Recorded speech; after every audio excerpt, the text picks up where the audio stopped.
Assalamualaikum warahmatullahi wabarakatuh. Apa kabar teman-teman? Semoga semuanya sehat. Apa kabar? Dan semoga ini menjadi langkah utama kita. Dan senang sekali saya bisa menghadirkan dan hadir kembali untuk teman-teman semua di program Ruang Tengah persembahan dari Cariustadz.id. Cariustadz.id adalah platform yang menghadirkan ustadz dan ustazah yang ramah dan kompeten. Dan di siang hari ini, sesuai dengan semangat wasatiyah kita, dalam kajian ini kita tidak akan hanya menghadirkan ustadz dan ustazah yang ramah dan kompeten saja, tapi juga menghadirkan para expert di bidangnya masing-masing. Senang sekali siang hari ini kita sudah kedatangan Mbak Sekar Ratnaning Tias. Kita sapa dulu ya. Assalamualaikum Mbak Sekar. Apa kabar? Alhamdulillah. Sehat? Baik, sehat. Sehat. Kalau lihat wajah Mbak Sekar tuh teduh, adem gitu ya. Semoga dengan tema kita siang hari ini bisa membawa pencerahan buat kita semua. Siang hari ini kita mau bahas soal perempuan dan alam, Mbak Sekar. Dua hal yang sangat penting. Kita tahu perempuan adalah sumber kehidupan, sumber peradaban, bahkan semua lahirnya seluruh manusia yang ada di muka bumi ini juga terlahir dari rahim perempuan. Begitu juga dengan alam yang hari ini masih kita bisa hirup udara dengan sangat nikmat. Kita bisa merasakan berbagai macam kebaikan-kebaikan Allah ya, dari matahari, dari bagaimana Allah menciptakan udara yang sangat luar biasa teduh hari ini, panas-panas sedikit sih ya Mbak ya. Dan ini semua adalah bukti kekuasaan Allah. Dan bagaimana ya kira-kira kita melihat konteks menjaga perempuan dan alam sebagai sesuatu yang wajib harus kita jaga. Kita akan ngobrolin bareng dengan Mbak Sekar di siang hari ini ya. Mbak Sekar, kira-kira apa sih peran yang bisa kita ambil sebagai khalifah fil ard ya, kalau dalam bahasa Al-Quran ya, laki-laki dan perempuan dua-duanya Allah amanahkan sebagai penjaga bumi, pelestari bumi. Tapi ketika alam dirusak, yang pertama kali merasakan dampaknya adalah ya perempuan. Betul. Kita kekurangan akses air bersih misalnya, kita nggak bisa memberikan real food untuk anak-anak kita ya, karena perubahan iklim gitu ya. Kita juga agak sulit nih membangun komunitas yang juga sejalan dengan penghijauan, kelestarian lingkungan gitu ya. Kalau memang kita juga kurang untuk membangun komunitas yang kuat. Jadi kira-kira apa yang bisa kita lakukan, Mbak Sekar sebagai perempuan ya, untuk bisa juga menjaga alam? Iya betul ya, Ustazah ya, ini memang situasinya sekarang itu ada banyak istilah yang saya tuh sering dengar gitu ya, dari perubahan iklim gitu, kemudian krisis iklim, bahkan ada juga tuh saya kemarin sempat dengar tokoh-tokoh yang bilang ini tuh kayak kiamat iklim gitu ya. Jadi bahwa maksudnya untuk menunjukkan kedaruratan gitu ya. Nah tapi kalau kita sebagai perempuan atau ibu lebih khusus lagi gitu, kita tuh paling gampang tuh merasakan yang relate ya, yang kita rasakan sehari-hari gitu ya. Karena nanti kalau polusi itu bikin anak-anak tuh dikit-dikit sakit ya, atau apalagi udara yang tidak baik juga timbul ke anak-anak yang sakit, iya seperti itu. Kemudian sampah yang ada di mana-mana, kemudian apalagi, tapi itu gimana ya, kalau saya bilang tuh kadang-kadang itu di pihak-pihak tertentu gitu ya, atau tergantung orangnya ya mungkin ya, melihat itu tuh sebagai suatu pendorong buat bergerak gitu ya, untuk lebih peduli. Tapi ada juga pihak-pihak lain yang kalau ngelihat yang negatif-negatif itu tuh malah merasa depresi gitu ya, kayak aduh kok kayaknya ini banget, surem banget masa depan anak-anak gitu. Tapi marilah kita ngelihatnya tuh jadi motivasi sih kalau saya sih. Jadi kenapa sih kok kita jadi penting untuk menjaga alam gitu, lebih peduli terhadap lingkungan, lebih sadar akan pilihan sehari-hari kita gitu, yang kaitannya untuk kebaikan alam, lingkungan dan bumi itu ya, supaya nanti anak-anak kita ke depan itu punya bumi yang masih layak dihuni gitu. Sebenarnya kan itu ya, atau malah justru mendatangkan peluang-peluang pekerjaan yang mengandung unsur-unsur yang maksudnya sama-sama gitu untuk menjaga bumi gitu. Jadi membiasakan hal yang baik di anak pada saat, jadi ketika nanti anak sudah bekerja atau berkarya itu dia juga membawa semangat hijau tersebut gitu ya, dalam nanti karya-karyanya dia di masa depan. Nah, caranya kita bisa mulai dari yang paling sederhana sih Ustazah. Saya kayaknya sering dengar juga sih dicari Ustadz sih kalau kita tuh sebagai umat muslim atau ya manusia lah pada umumnya gitu ya, kita tuh perlu merasa cukup gitu ya. Dan itu mulai dicek lagi di masing-masing sebagai ibu gitu.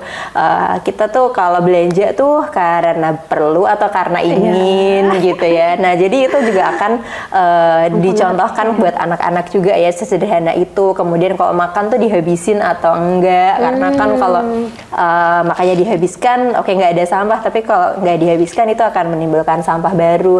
Sebenarnya dari hal-hal yang seperti itu gitu. Dan juga banyak lagi hal-hal lain yang kita bisa lihat. Kalau saya tarik garis besarnya sih itu sih ada kesadaran gitu ya, sadar sama kita tuh mesti make unsur peduli lingkungan itu di setiap keputusan kita sehari-hari. Iya. Menarik sekali teman-teman apa yang tadi Mbak Sekar sampaikan tentang filosofi merasa cukup. Nah, ini mungkin ya dalam pola konsumtif kita sehari-hari, sesimpel kita membeli sayur atau membeli makanan untuk keluarga di rumah, barangkali seringkali kita dihadapkan kita betul-betul mau ini karena kita butuh untuk kita olah hari ini, ataukah kita mau stok nih, tapi ketika mau nyetok ternyata kebanyakan ternyata nggak kemasak, pada akhirnya terbuang juga.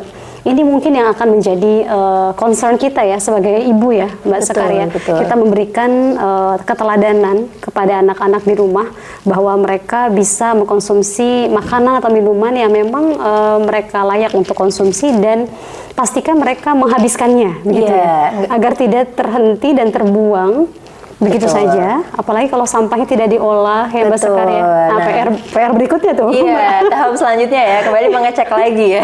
Iya. Karena yang menarik dari nyontohin tadi Ustazah ya, selain itu mungkin anak-anak juga familiar sama mainan ya gitu ya. Nah, saya juga ngecekkan sama anak-anak kan, ini emangnya kamu butuh beli ini gitu ya. Nah, tapi ternyata itu tuh jadi terbawa juga ketika misalnya neneknya mau beliin sesuatu gitu. Jadi waktu ditanya kamu mau ini enggak aku masih cukup punya mainannya belum rusak kok gitu. Jadi oke, ini berarti bagus gitu ya. Jadi hal-hal sederhana yang kita lakukan, termasuk juga kalau tadi ya Ustazah singgung soal mengolah sampah ya, memilah sampah gitu. Ketika di rumah membiasakan milah sampah gitu ya. Karena kalau biasanya kalau ibu sudah mulai punya inisiatif itu tuh yang lain juga ngikut ya. Terutama anak ya. Kadang kalau sama suami nih ada beberapa teman-teman yang cerita juga, ya suami saya masih susah gitu. Tapi oke lah, coba diomongin pelan-pelan. Setidaknya anak tuh ngikut. Nah, lalu ketika nanti ketemu di rumah keluarga besar gitu, mungkin neneknya atau di siapa, ini nanti dia akan nanya gitu, nih sampah ini buangnya di mana? Kok nggak dipilah sih? Gitu. Jadi ini memantik, sebetulnya bagus ya memantik percakapan gitu, bahwa kita tuh nyiptain normal yang baru gitu. Ini di mana nih plastik nih? Ini atau mungkin ini botol-botol gitu ya. Betul. Dan mungkin nanti sebagai seorang ibu kita boleh membiasakan untuk membawa tumbler gitu ya, ke sebuah ke sekolah ataupun ke semua tempat yang kita kunjungi, mengajarkan itu ke anak-anak agar nggak beli minuman kemasan. Itu juga mungkin bisa jadi contoh nyata ya Mbak yang bisa kita lakukan. Iya betul sebagai seorang ibu. Tapi tantangannya apa sih Mbak Sekar? Selain memang tadi ternyata ketika di keluarga besar agak sulit nih challenge-nya. Selain itu apa lagi Mbak? Kalau boleh sharing. Sebetulnya kalau tantangan dalam membiasakan ini ya, kalau karena lingkungan ini kan macam-macam ya gitu. Kalau di tempat yang nggak biasa bawa tumbler gitu ya misalnya, pasti kayak kok ngapain sih bawa minum sendiri? Kok rajin gitu ya? Iya gitu. Tapi ya baik lagi ya, kalau saya malah merasa mendapat dukungannya karena mungkin kayak saya di sekolah anak saya juga udah terbiasa melakukan itu ya. Jadi anak-anak udah kebiasa itu bawa aja kemana-mana gitu.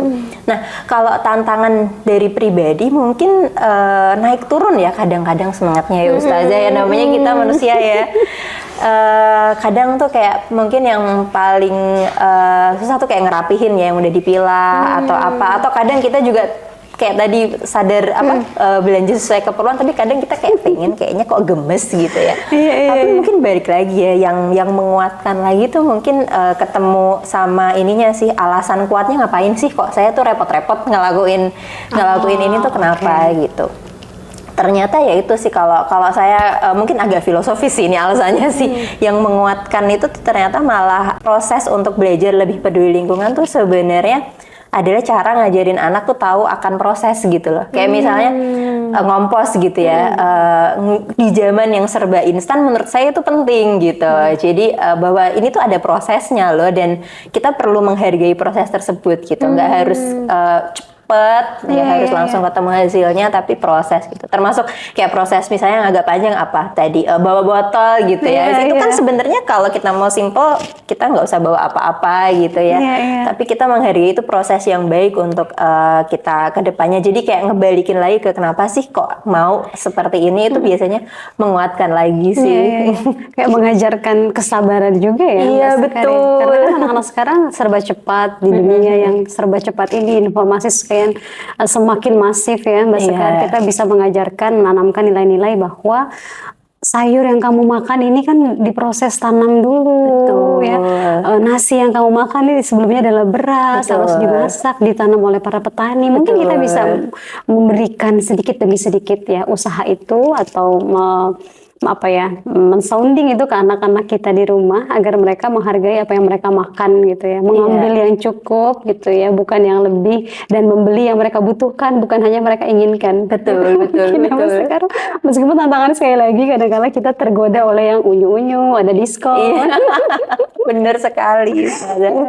Oke. Dan kalau saya melihatnya kenapa perubahan iklim ini juga sangat berpengaruh sama perempuan dalam konteks tadi, selain perubahan iklim ternyata juga nggak bisa kita tebak nih besok musim apa. Kalau dulu mungkin yang Oktober, September kita tahu musim hujan kan Mbak, tapi sekarang udah nggak bisa lagi kita tebak gitu ya. Bisa aja nih panas, tahu hujan ya, musimnya udah nggak jelas, anak-anak kita gampang sakit. Kalau anak kita sakit, akhirnya yang tumbang kita juga sebagai orang tua ya Mbak. Kelelahan mengurus mereka. Kalau kitanya kelelahan, burn out tadi gitu ya, akhirnya kita juga merasa lelah juga dan nggak bisa melaksanakan tugas-tugas kita secara produktif, secara maksimal.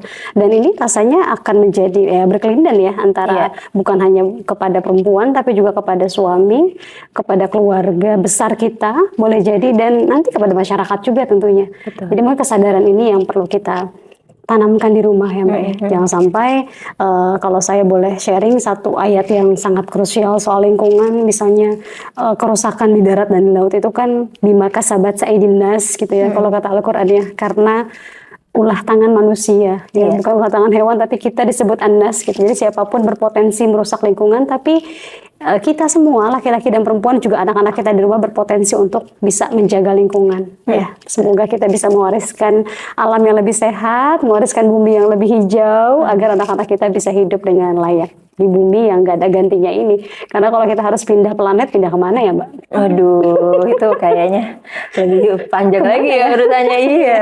Maka kita harus menjaga bumi dengan segala isinya, dengan penuh rasa syukur dan tidak merusak apa yang sudah Allah berikan kepada kita.